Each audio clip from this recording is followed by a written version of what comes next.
कि ये early 2000s में जब ये मोबाइल इंट्रोड्यूस हुआ और पैकेजेस इंट्रोड्यूस हुए, ये ट्राइबल एरियाज के नौजवान, आपको मैं बताना चाहता हूं, सबसे पहले काम क्या हुआ कि वो मोबाइल पे एसएमएस पैकेज इंट्रोड्यूस कराया गया।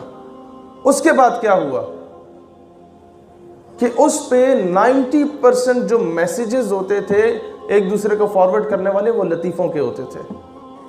फिर उनमें से भी 99% लतीफ़े पठानों पे बनाए जाते थे। क्यों बनाए जाते थे? अब इस पे भी सोच लें। 1948 में जब जनरल ग्रेसी पहला चीफ ऑफ आर्मी स्टाफ था, उसने कायदे आज़म को इनकार कर दिया था मकबूजा कश्मीर में फौजें भेजने से।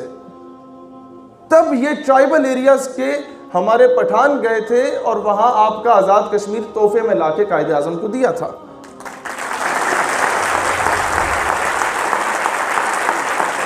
फिर नंबर 2, जब रशिया इंटरवीन करने की कोशिश कर रहा था मिडल ईस्ट स्टेट्स में, पहले अफगानिस्तान पे चढ़ाई की उसने, फिर वो पाकिस्तान आना चाहता था, फिर वो आपके तमाम मिडल ईस्ट स्टेट्स में जाके ऑयल के रिजर्व्स पे कब्जा करना चाहता था।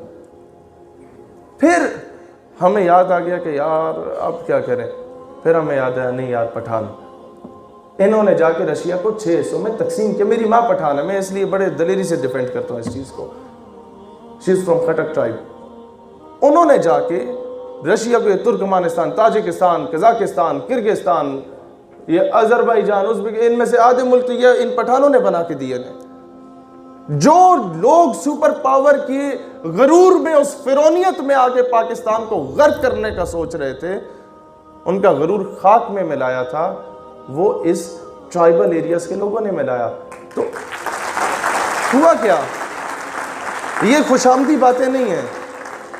मैंने अल्हम्दुलिल्लाह बड़े फ़ख्र से कह सकता हूँ कि बड़े बड़े वज़ीरों को सामने बिठा के लेताड़ा है। मैं खुशामदी आदमी नहीं हूँ, लेकिन मैं बताना चाह रहा हूँ एक बात को कि आपकी ये जो मायूसी का आलम है ना, कि यार पता नहीं है हमें क्यों, मुझे दुख होता है जब मैं इस हुलिये में ना, ये क्यों आज शॉल पहन के, मैं कभी यूनिवर्सिटीज़ में नहीं गया, कोशिश करता था पैंट कोट टाई लगा के जाऊँ ताकि पता चले यार पढ़ा लिखा बंदा आ रहा है। लेकिन फिर मैंने कहा नहीं यार, अपनी सकाफत सबसे बड़ी की चीज़ होती है।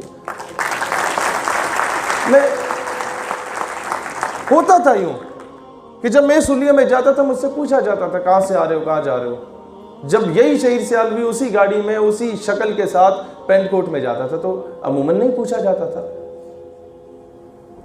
फिर हर ड्रामे में, हर टीवी के एड में, हर फिल्म में, हर डॉक्यूमेंट्री में जो दहशतगर्द बना के पेश किया गया, उसने चित्राली टोपी पहनी हुई है, उसने दाढ़ी रखी हुई है, उसके 5 टखनों से ऊपर है, उसने वेस्ट कोट पहनी हुई है और वो पठान है।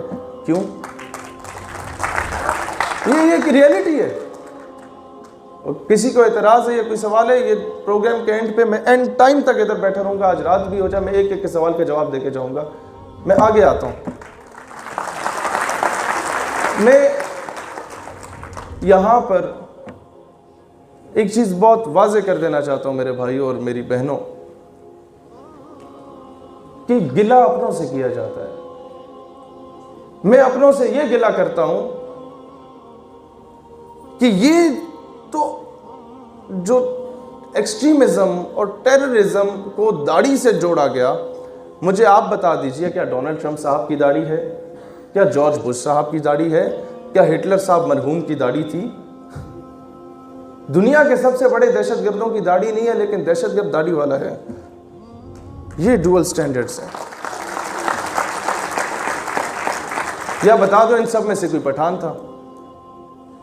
कोई भी नहीं था। अब मसला कहां पर आता है?